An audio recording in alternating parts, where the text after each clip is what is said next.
இது வந்து இப்போ நம்ம அடுத்து பலாவ் சோறு செய்ய போகிறோம். எண்ணெயை ஊற்றிருக்கோம். இப்போ பட்டை கிராம்பு ஏலக்காய் போடுவோம். பட்டை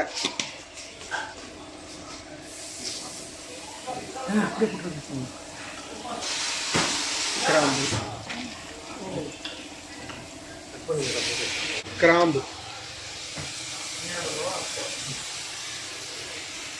தம்பிங்க இல்லை அந்த இது வெங்காயத்தை போட்டு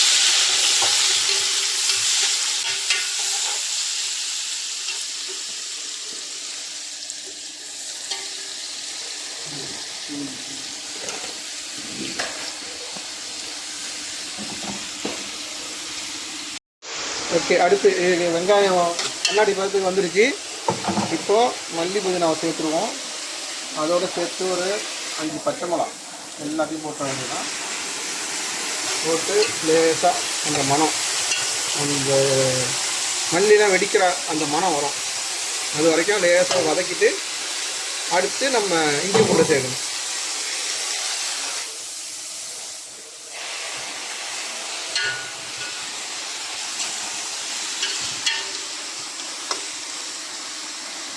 இப்போ இஞ்சி பூண்டு சேர்த்துக்கணும்.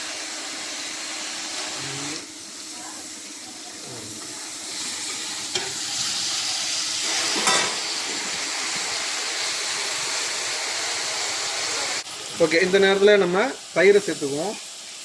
1 2 3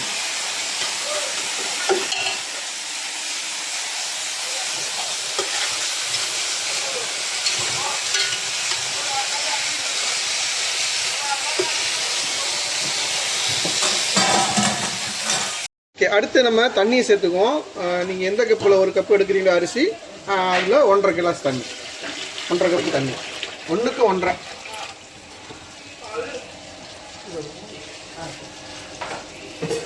அதே நேரத்தில் அதுக்கு உப்பு சேர்த்துருவோம்.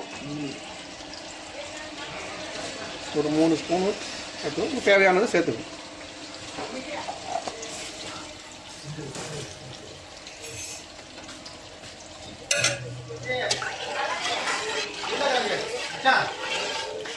இப்போ நம்ம மூடி வைப்போம். கொதி வரும். சரி, தண்ணி கொதி வந்துருச்சு. அரிசியை போட்டுடலாம்.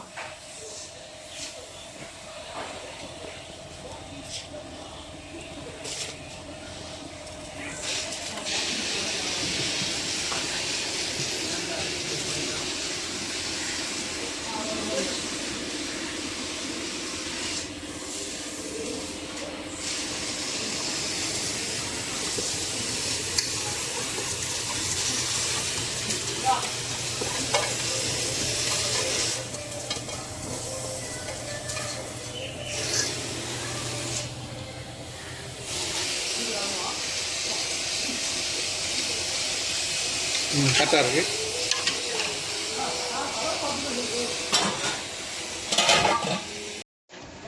ஓகே. அவ்வளோ ரெடி ஆகிடுச்சு. அவ்வளோதான். இந்த நேரத்தில் அலுமினியம் ஃபாயிலை போட்டு மூடிடுவோம்.